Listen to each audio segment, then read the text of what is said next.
If someone handed me $10,000 today and told me to build a dividend portfolio from scratch, these are the exact 10 stocks I'd buy. Not 10 years ago, not in some perfect market. Today.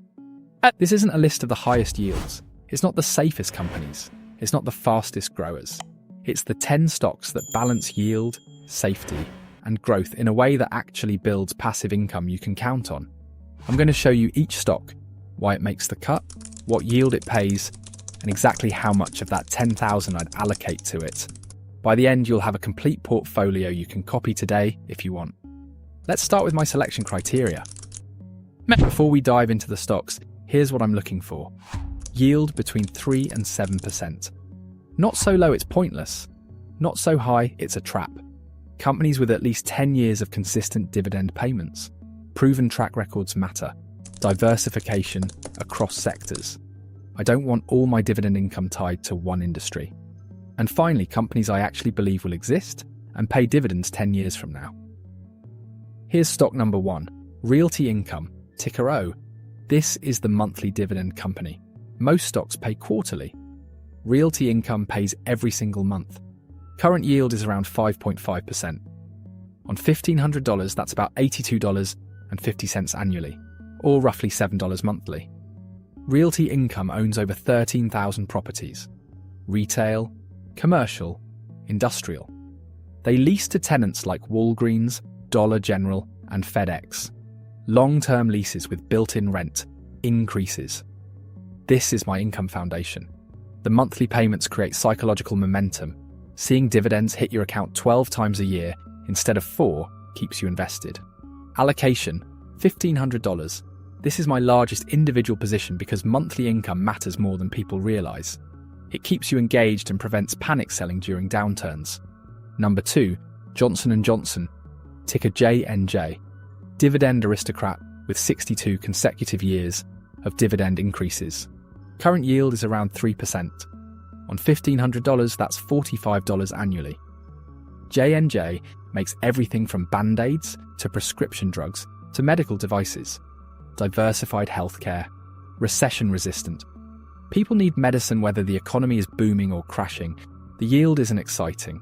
3% won't make you rich quickly. But J&J increases that dividend every single year. In 10 years, your yield on cost could be 5 or 6% because they keep raising it. Allocation, $1,500. This is my safety anchor. When markets crash, J&J usually holds steady. Boring wins in dividend investing. Number 3, Altria, ticker MO. The tobacco company everyone loves to hate but loves to collect dividends from. Current yield is around 8%. On $1,200, that's $96 annually. That's significant income. Yes, smoking is declining. Yes, there are regulatory risks.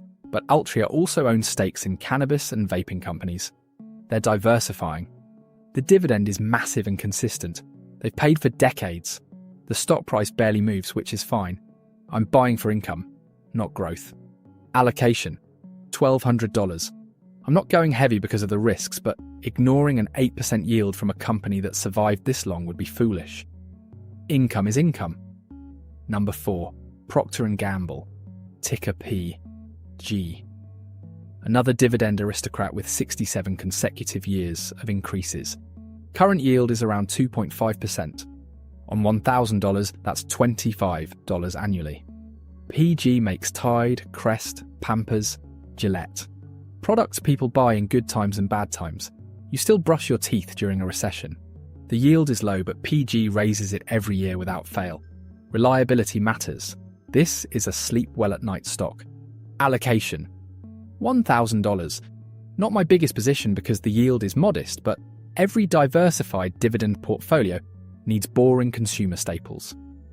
PG is the definition of boring and reliable.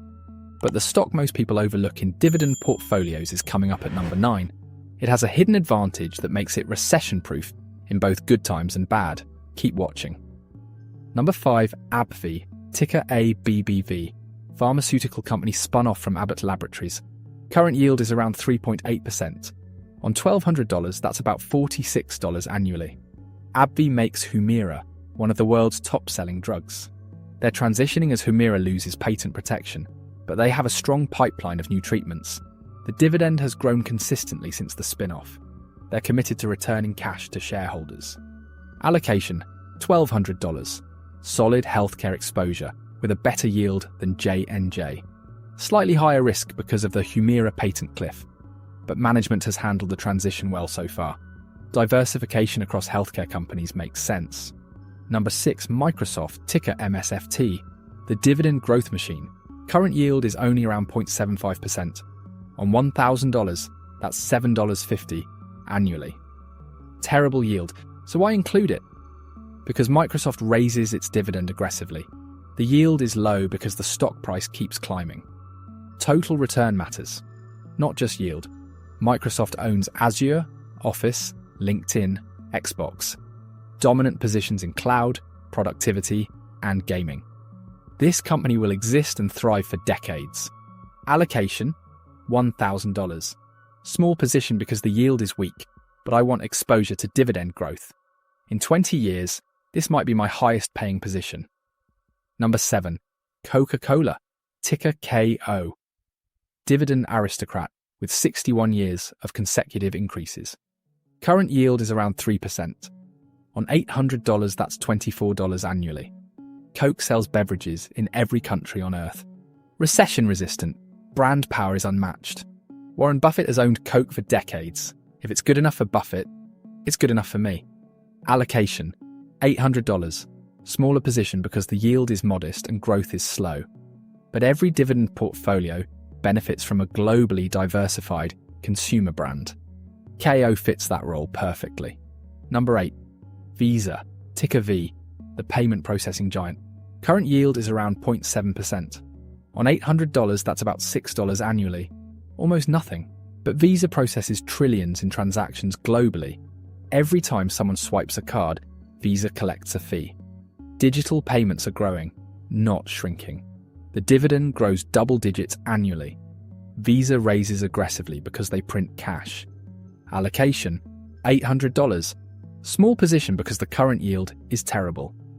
But I want exposure to a business model that scales beautifully and pays growing dividends.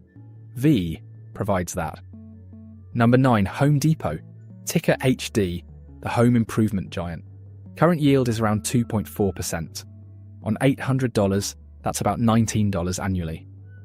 Home Depot benefits from housing trends and DIY spending. People renovate homes in good economies and fix things themselves in bad economies. The dividend has grown consistently for decades. Management returns cash to shareholders aggressively through dividends and buybacks. Allocation, $800. Retail exposure with a defensive angle. Housing isn't going anywhere. HD has a moat through scale and brand recognition. Solid dividend grower with moderate current yield. Number 10, VICI Properties, ticker VICI. The casino, REIT. Current yield is around 5.2%.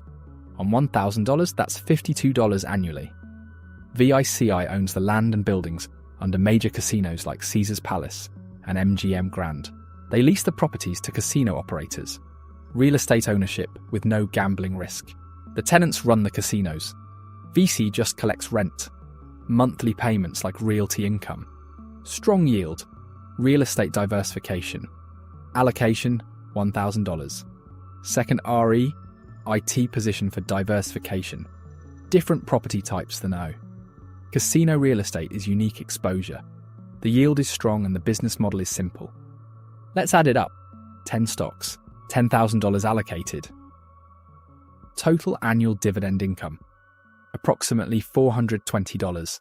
That's a blended yield of about 4.2%. Monthly income, approximately $35. Not life-changing yet, but this is year one. Sector diversification, healthcare, consumer staples, tech, REITs, consumer discretionary. Financials, no overconcentration. Dividend growth, 7 of these 10 stocks have track records of consistent dividend increases.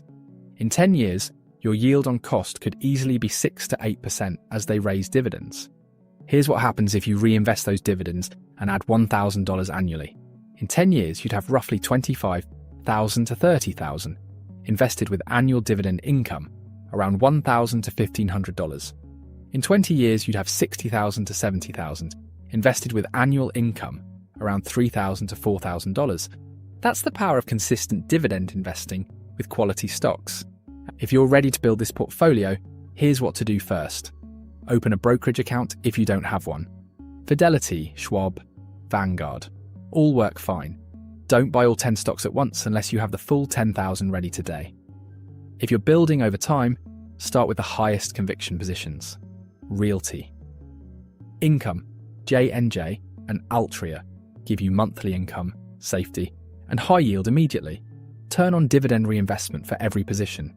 Let those dividends buy more shares automatically. Track your total dividend income monthly.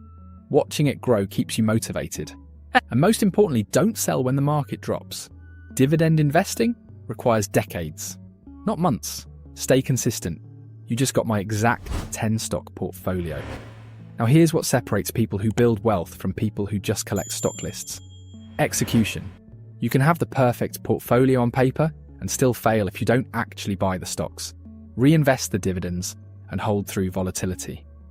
Set things in motion this week. Open the account. Fund it. Buy the first position, then the second. Build the portfolio piece by piece if you need to. The stocks don't care if you bought them all at once or over 6 months. What matters is that you start and stay consistent. Dividend income compounds when you reinvest and add capital consistently. This portfolio works if you work it. Before you buy any of these stocks, watch my video on dividend stocks versus dividend ETFs. It breaks down whether you should even be buying individual stocks or if ETFs make more sense for your situation. Critical decision. Wrong choice cost you years. Click on the screen now. Subscribe to this channel. Drop a comment with which stock you're buying first. I'll see you in the next video.